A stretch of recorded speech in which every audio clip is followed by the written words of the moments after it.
What's going on, everyone? Welcome back to Real Reds Talk, a fan channel that represents the most authentic, genuine people. And this is a channel dedicated to Manchester United and all its wonderful fans. So welcome to the show. Tonight's agenda, we are going to discuss Hannibal's move to Sevilla on a knife edge. Very, very close to be moving there. Apparently, Everton are still trying to push for it, but it looks like it's going to be Sevilla. So I want to talk about the specifics of that.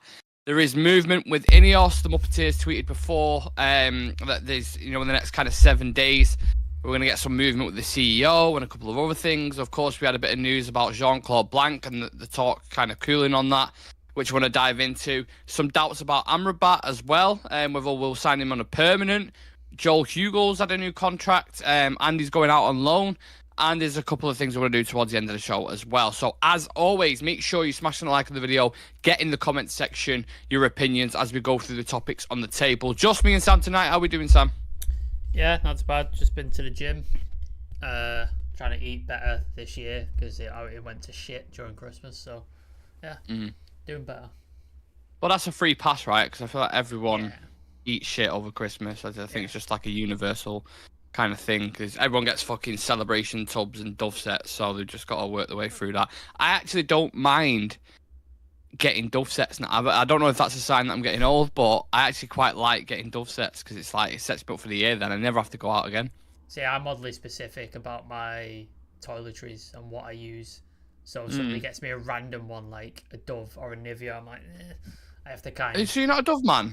Nah, I like certain specific stuff. Are you bougie with your products? Stop saying my products are bougie. Everything, if it's not mainstream, you can't buy it in Asda. I'm fucking bougie according to you. Okay, all right. Well, you tell me what products do you like to use then? I think the chat will decide whether they're bougie or not. Radox. Radox is good stuff. Oh no, Radox. Yeah, that's if anything, that's less fucking thingy than Dove. I like Lush as well. Lush is quite good. Oh yeah, come on, that's fucking Tory prices.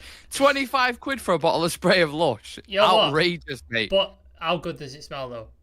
It's strong. I'll tell you that. I had one spray of that vanilla stuff, and I smelled like it for a week. It's very, very strong. So I will give it that.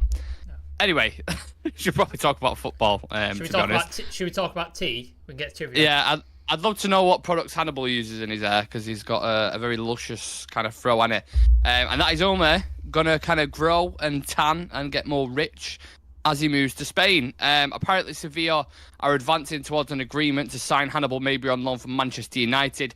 Everton are still keen, but as things stand, Sevilla's offer is favoured by United and Hannibal. The deal would likely include a high buy option and a buyback clause. What are your thoughts on that, Sam? If he's not going to play, and it looks like he isn't, because we're getting everybody back now, aren't we? Like, Casemiro's on his way back. Eriksen's just come back. Mason Mount is due back at some point soon. Got Scott McTominay in there. Obviously, Kobe Mainoo's playing there. Bruno. Even Dango as well. You could chuck in, but he might go on loan. So he's going to find his minutes limited. It seems like Ten Hag likes him. Like, it seems like he enjoys having him around. But obviously, if he's not going to get minutes and he wants to play football, his best options probably is to leave the club at this point, because I don't see him breaking in to Bruno's position in the 10, and I don't see him breaking into Kobe or in that 8 position either. So he's kind of at a crossroads. So if he wants to go to Sevilla and like play football and get first team minutes, and then maybe they buy him in the summer, then good for him. I don't really see a future for him at Manchester United. I don't know where he fits in, and he doesn't have the undeniable talent that a Kobe Mainoo has or a Garnacho has, where you look at him and go, this guy's going to be good. Maybe later on he develops into a great player. Some players take some time, but at the minute I just don't see that factor in him. Doesn't mean he's a shit player, it just means he's probably not going to fit in at United. So yeah, go get some minutes, man. Go play some football.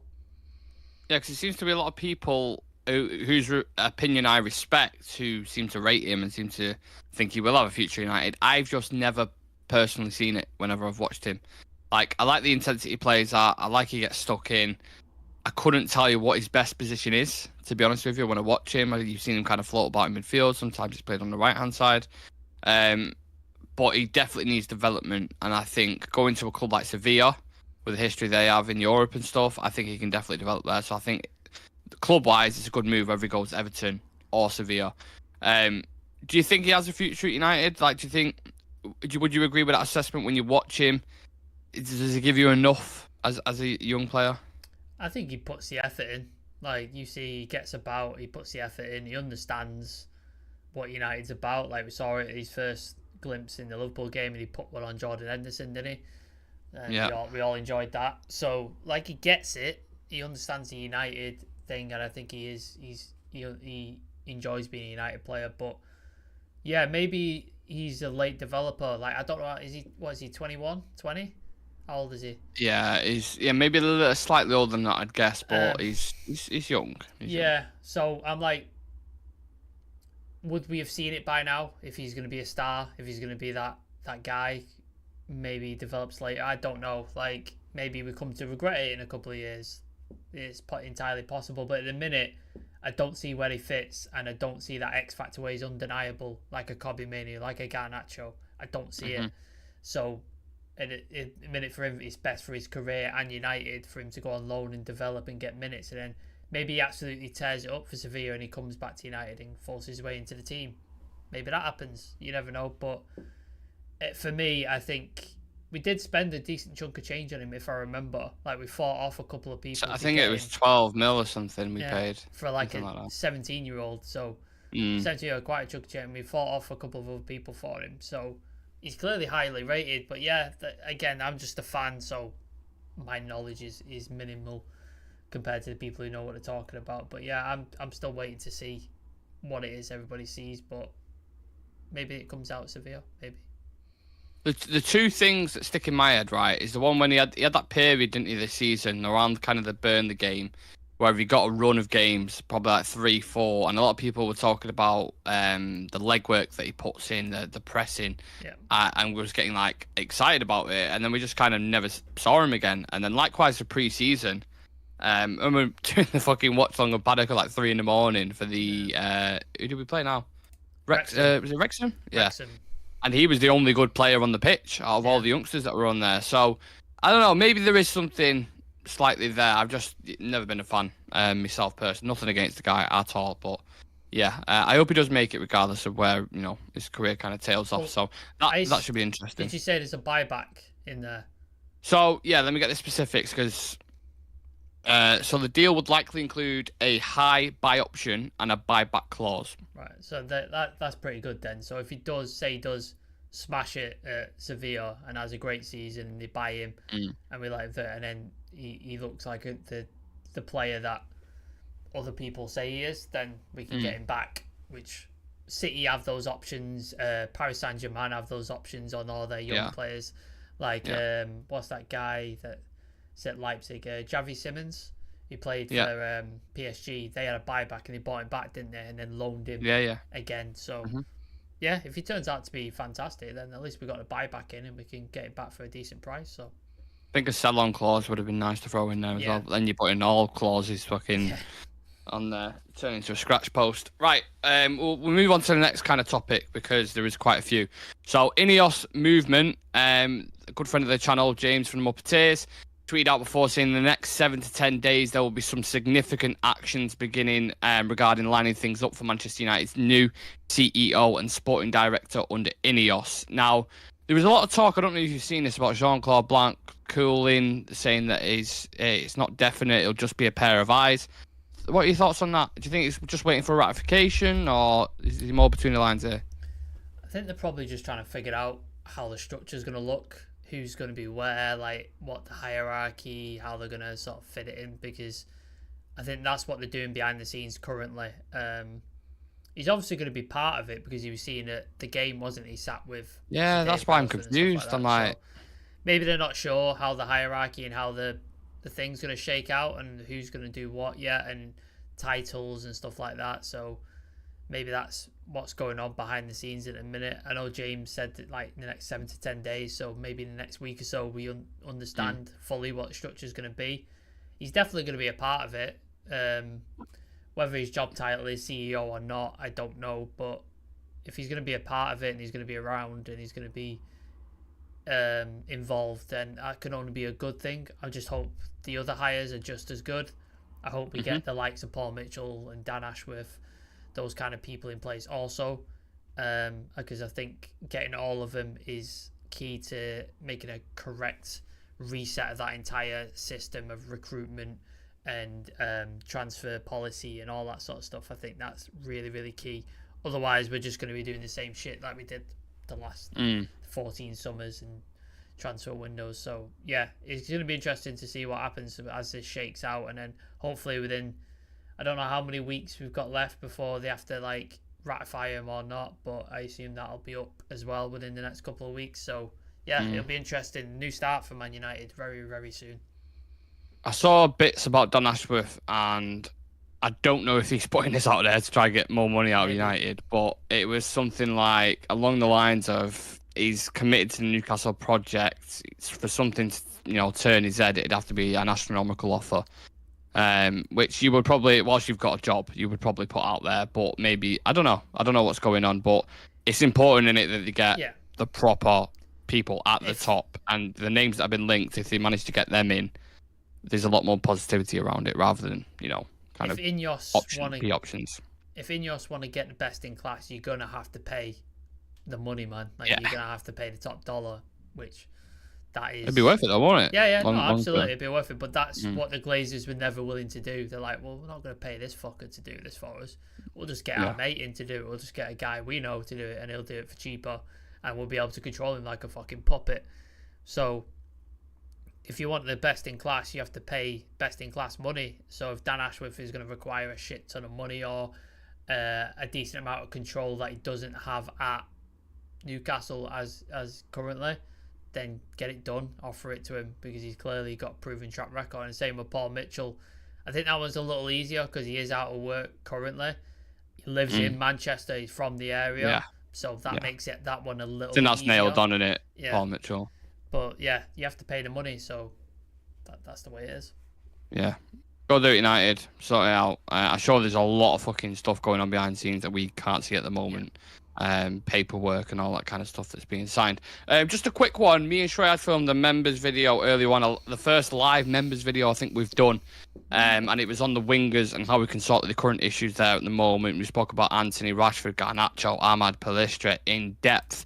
And about old players, about, just loads and loads and loads of stuff on there. We had like a 10-point plan of how we would go about it, what potential players we could bring in, who we would sell, why it's not worked out for him, tactically, literally a full coverage. So if you are a member and you didn't know that video had dropped, there you go. If you want to become a member, click the link in the description or just click the join button next to the notification bell. It's about £3 a month. You get exclusive content, badge next to your name, and a chance to feature on the show as well. And thank you to all the members. I think there's 27 members at the moment. Sam's put it in the chat there. So, yeah. If you want to become a member, go check that video out and let us know your thoughts on it. Leave some feedback if possible. Right. Amrabat, Sam. There's Muppeteers. Been tweeting quite a bit today, in fairness to him. There was a second tweet in regards to Amrabat's future, saying Manchester United have no plans to sign Sofyan Amrabat permanently. My first question is he at AFCON now? Yes. Is that right? With right. Morocco. Because I was wondering where the fuck he is. Second question, what are your thoughts on his time here so far? It's underwhelming, I've got to say, hasn't it? Like, after his first game as well, do you like when he's starting left back and he's pinging balls left, right, centre? You're like, okay, interesting. Apparently he came in injured. Like, when he came, he was injured. I think it was an Athletic article saying he was injured, but he wanted to play for United. Like, he wanted to put himself there. So I think he was playing with, like, painkilling injections. So, yeah, I think that's part of it. You got to think as well, he's not had a pre-season because he basically didn't have one with Fiorentina because he was left out, wasn't he? Because we were just keeping him hanging on the edge for the entire summer, and then bought him on didn't buy him, but loaned him on deadline day. So there's that factor as well. The team has been in absolute chaos as well. Like, you just got to look at the state of the squad, injuries left, right, and centre, the ownership thing going up on and above us, the results on the pitch. It's not exactly the most positive environment for a guy to come into, is it? Like, you know what I mean? So Did have a pre-season as well. I don't know if you just mentioned that. Yeah, sorry, I said that as well. So sorry. yeah, it's all good. So again, like if he got full pre-season under his boots and we had a correct structure above and the team's in a bit more positive place, we didn't have the injuries, might have been looked a bit better. I think so. I definitely think so. But this is the environment we're in a minute, and if United are not interested in signing him, then you've got to wonder: is that an Ineos decision? Is that an Ineos sort of going? No, we've identified who we want to get in the summer. We've got this profile. How old's Amrabat? 27, 26? Yeah, I think so. Yeah. So he's probably a bit over the age of like what we're probably going to look at, because Paul Mitchell sort of looks at like sort of 24 and under, doesn't he? Like you don't buy anybody over 24 unless they're like world class. So he's probably a bit older than the profile we're looking at for the next 5-10 years. So I would have loved to have worked, and I'd love to see more, but with the environment he came into and the lack of preseason and stuff like that, it was never going to be what we hoped it was going to be, as much as I would have enjoyed that. But yeah, it's a bit of a disappointment, but again, it's mostly not his fault, so it's what it is, isn't it? Do you think how much was made out of the deal at the time? Because we was pushing for it, weren't we? Even as fans, like, was talking about it every single day, saying, get Amrabat in, do this, do it. We need a midfielder, da. Do you think that's kind of hyped up a bit, and it's kind of, that's why we maybe feel a little bit let down? Because in reality, he done well for Morocco, but how many players have done well, in international football, and it's just not the same. And then played for Fiorentina in the Conference League and did well. So there's context to it in there. If people are going to criticise you for getting excited about a player you've signed, then what's the point of football? Do you know what I mean? Like, if you can't get excited about somebody you signed, like, I'm not a Mason Mount guy. Like, I don't understand why we bought him. I don't think he's that great of a player. But you were really excited about him, and other people were, and like that's amazing. And he plays for United, so I'm going to back him 100%. Like, I'm going to support the guy, even if I disagree with it. And same with Amrabat. Like, if you don't think he's a good player, fine. Like, that's up to you. But I'm never going to apologise for getting excited about a guy and get excited about someone we sign. Like, it just defeats. It's like people have a go at you for celebrating like a shit 1-0 win. It's like, we've won a game, man. Like, just you know what I mean? It's such a weird thing. But I think the United fan base in particular gets a bit overzealous, if that's the correct word. All players do. Like, Liverpool fans were like getting absolutely off their ass for Darwin Núñez. He's not done it, has he? Like, he's missing a lot. Not to the level they thought, anyway. Yeah. 85 million. Like, he's not as bad as a flop as Antony. But, like, do you know what I mean? He's not hitting the target every single game, and that's a worrying thing. And it's the same, like, some players you get excited about, they come in, doesn't work. Happened under Fergie so many times. Happened under Fergie. So, just the way of transfers, isn't it? Yeah, sometimes they just need time as well. I think we live in a climate, don't we, where everyone wants everything within seconds. Grealish took a season. Yeah, took a while. Yeah. So. Even like, look at Højlund now, like, it's obviously not the finished article. He spent a lot of money, 65 million quid on him. And it's going to take time. People just want him to bag, as many goals as Haaland now. And you're like, mate, you need to, look at the situation that we're in. That was never, ever going to happen. You got to look as well, like, if you look at someone like, City bought Vardiol for 100 million. He's not exactly lit the place on fire, has he? But next season, he might be absolutely ridiculous. Because that's how it works sometimes. So, like, you've got to, sometimes, like you said, you've got to give people time. But if United are going with this new Ineos structure and going, look, now we want to go this direction and we want to sign these type of players, then that's it, innit? Well, whilst we're on the topic of progression and patience, another one of our young players, Joe Hugel, apparently a loan move's been lined up for him. It's being finalised as we currently talk right now, so he can gain some kind of more senior experience in the second half of the season. Was it Burton Albion, the team that is going to? So I'm not sure if that's a good move. I know we're not going to sit here, are we, and talk bollocks like we watch Burton Albion every single fucking week. No. But do you think he has a future at United? What are your thoughts on him as a player, if you've watched much of him?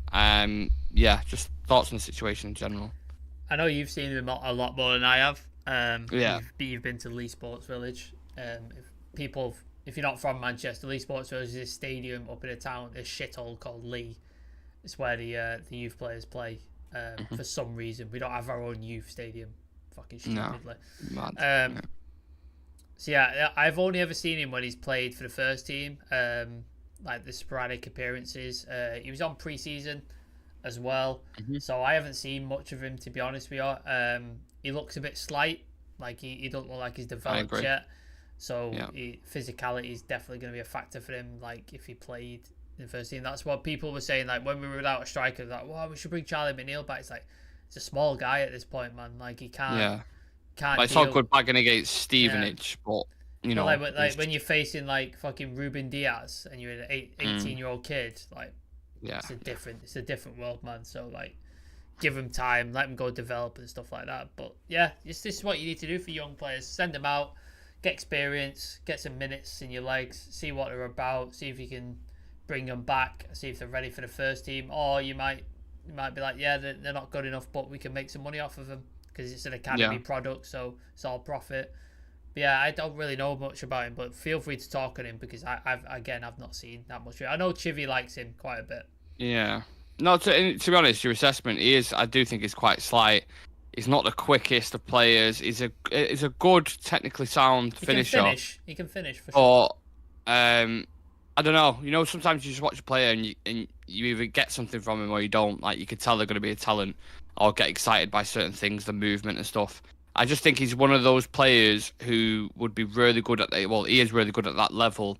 I think when he makes a step up, I think he may struggle a little bit. But that's just, you know, I mean, how many times I've been wrong about young players before and they've gone on and fucking done really, really well. So, yeah, I wish him all the best. Again, likewise, like I said, with Hannibal, I don't think they'll make it at United, but I think they'll have a good career elsewhere. There's been so many youth players where you've gone, this guy's going to make it, and then this guy's not good enough, and it's always been the other way around. Like Ravel Morrison was the far and away the best player in his youth class. Couldn't put it together. Rashford wasn't even the best one apparently in his class. He wasn't the highest rated one and made his way into the first team. So you never know, man. Like you never know like what players are gonna do, how they're gonna develop later on if they get chances and stuff like that. You saw with Kobe Mainoo how rare that is for an 18-year-old to come in central midfield. Like when was the last time we had an academy central midfielder? You know what I mean? Like I can't remember. Who was top draw? Like who looked like he was going to be top draw? You're going back. It's been a while. So it's like this is what I mean. Like he's clearly head and shoulders above the rest. But then sometimes players take a while. Like Jesse Lingard took quite a bit before he sort of hit the ground running. He had quite a lot of loan moves, didn't he, Jesse? So like you never know. But I wish him the best, and I hope he develops, and I hope he absolutely smashes it wherever he goes, and I hope he ends up back at United and in the team. But if not, it doesn't mean he can't have a career, like a successful career. So 100%. Get your comments in, smash a like on the video if you can. I'm just gonna have we got the kits ready there, Sam? You want to look at them now? I'm just gonna pull it up on here just so I can think it, because I haven't got the images, so give me a second when I can. Go for it if you want. Yeah, I've got the first one on screen.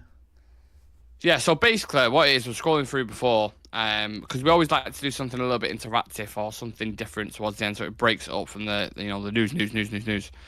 So I was having a look at some kits before, and this is apparently what they could look like if Ineos was to sponsor, okay? So the first one you've got there, I want to get your thoughts on, because I know you're quite in particular with clothes and things like that. Yeah. Not as bougie with your products, but what do you think about that? What's your thoughts on that first kit there? I always like when United put black in their kits. Like, I'm always a fan of it. Like when we've had like black shorts or black socks or some sort of black on it, I'm a big fan. I've always, like, as you know, I always like the black away kits. If we do a black away kit, I'm down for it. Like I love a black away kit. It's been a while since. I think the last one we did was I think you bought it for me. The camo tiger. Yeah, camo. with Bruno on the back. Yeah, I think that was the last one. You need to bring back was that like 2019 or something? 2018, 2019. Yeah. I don't mind this one. It's pretty deep. I like the black stripes and the gradient. Like it's decent. Like it's not too bad. It's not again, some of the kits we've made recently have been fucking horrendous.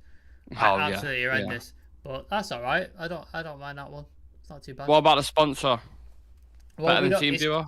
Oh yeah, absolutely. We've got Snapdragon though, haven't we? Next season. That's our sponsor. I think so. Yeah, So, yeah. We're probably not gonna have Ineos on it. Maybe we got Ineos on the Like a side sleeve kind of thing.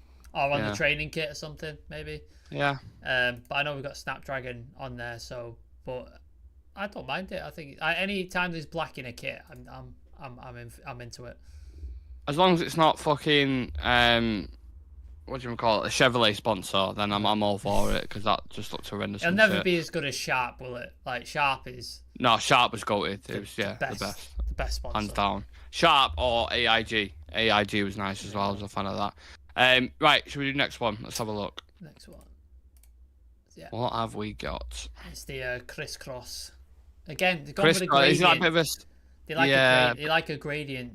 Whoever's designed these Sometimes when you look at it, it's because it's obviously not going to look like that in person. It has certain effects that have been on it, so it's hard to kind of tell. It reminds me of Scotland though, the bottom bit, like the crossover bit.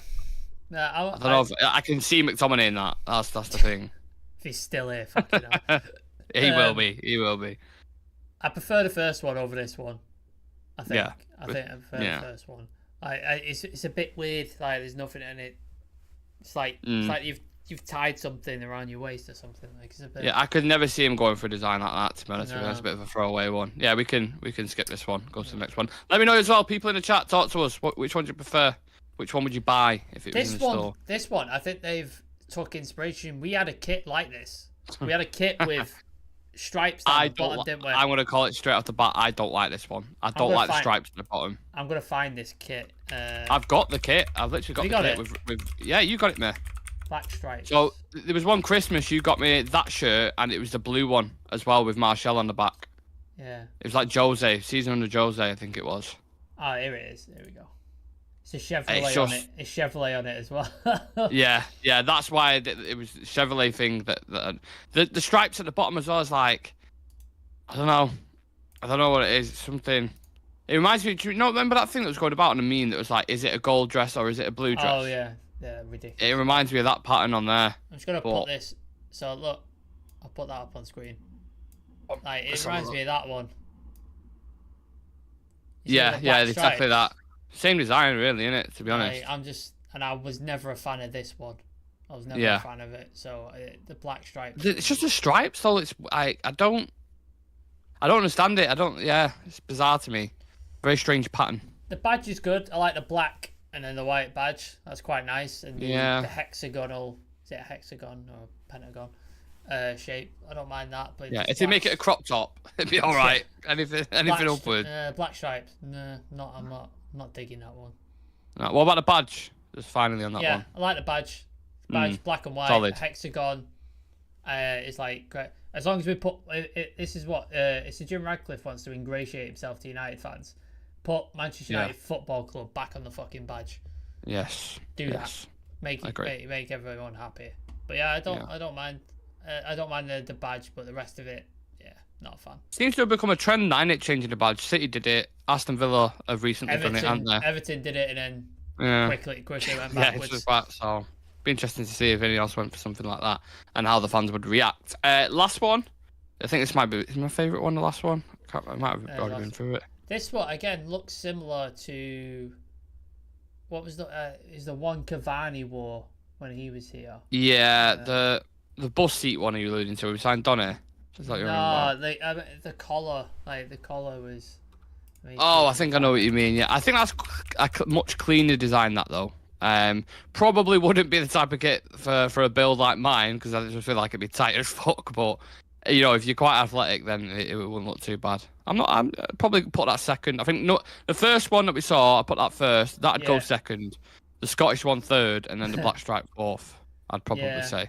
No, I probably agree. I can't find this kit, the Cavani war. I know which one you're alluding to. I know what you're on about.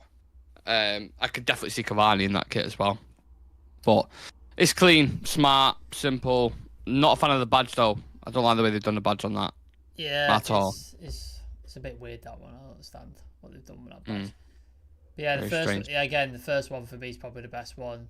This is probably second, and then the other two are just shite. So Yeah, throwaways. Third or fourth, whatever you want to do. Can somebody do a concept kit of black kits, please? Whoever's designed this. Yeah. Let me do some black kits. I want to see some. I love a black United kit. Like, please. Like, we've said for a while, innit, that the designer for the past 10 years for us, like many other things, it's intern Adidas, isn't it? It's just shit. Like, we hadn't had I'm talking like a beautiful kit in a long, long time, and Madrid seem to get them every fucking year. So the final question that I'll leave you with before we head off: if you could bring one kit back for these players to play in next season, this new Ineos regime, I know. Go on, I'll let you search it and you go. Go ahead, which one do you want? I could probably guess which one you're going to go for. Okay. But I'll let you present it on the screen before you go for it. Let me get a nice picture of it. That's the one. Save image. Same question for the chat. If you could bring back one kit for this season or next season to play in, which kit would you bring back and why? Right, here we go. Okay. Let's have a little look. That's just it's Ineos on my right there it is, yeah. Yeah, I knew he was gonna pick that one. That is fire. Absolute fire. One of the best kits we've ever done, I think. Could you imagine how much the match worn one is of Cantona? Because he kicked a fan in that, didn't he? Yep. Could you imagine how much that match worn one is worth right now and where it is? Thousands of pounds, mate. This is just gorgeous. Got the sharp on there. It's in black and yellow. The badge is in black. And you got the stripes and the thing and the collar. Like I love everything about this kit. Like my style of kit. I love a kit with a collar, and I love like detail on the thing. Like, and do you know what as well? The lettering on the back is really good on that as well. Like the shaping of it and stuff. I think the Cantona on the back of that was really, really nice. Yeah, I love that kit. I would. That was one of my number ones as well. Either that or I like the treble winning one as well. And not just because of the treble, of course, but yeah, I like that design. Them two are my two favourite kits, which I'm definitely going to buy at some point and frame them put them with these two. And the AIG one as well, that's another one. Champions League winning with Ronaldo. Top kits. Leave food for thought in the comment section. Let us know. Lucky Singh, I know you like me reading the comments, so I'll read a couple of yours out before I go. I want to keep at Club Amad Diallo, Kobe Mainoo and Camboire. I'm sure we'll probably do that. Is Casemiro, Kobe Mainoo, Bruno, Ahmad fit, ready to play the next game? Kobe Mainoo, Bruno, yeah. Casemiro, probably not. 5th round FA Cup, I think is going to be back for. Lissandro is pushing back for this weekend. And Bruno, Bruno's fit and ready to play as well. So, we can leave it at that. Thank you for watching. Make sure you drop us a follow on socials. Go check out all the clips and news stories and stuff on there. Subscribe to the channel, and as always, we'll see you guys tomorrow for another show. Take care. See you in a bit.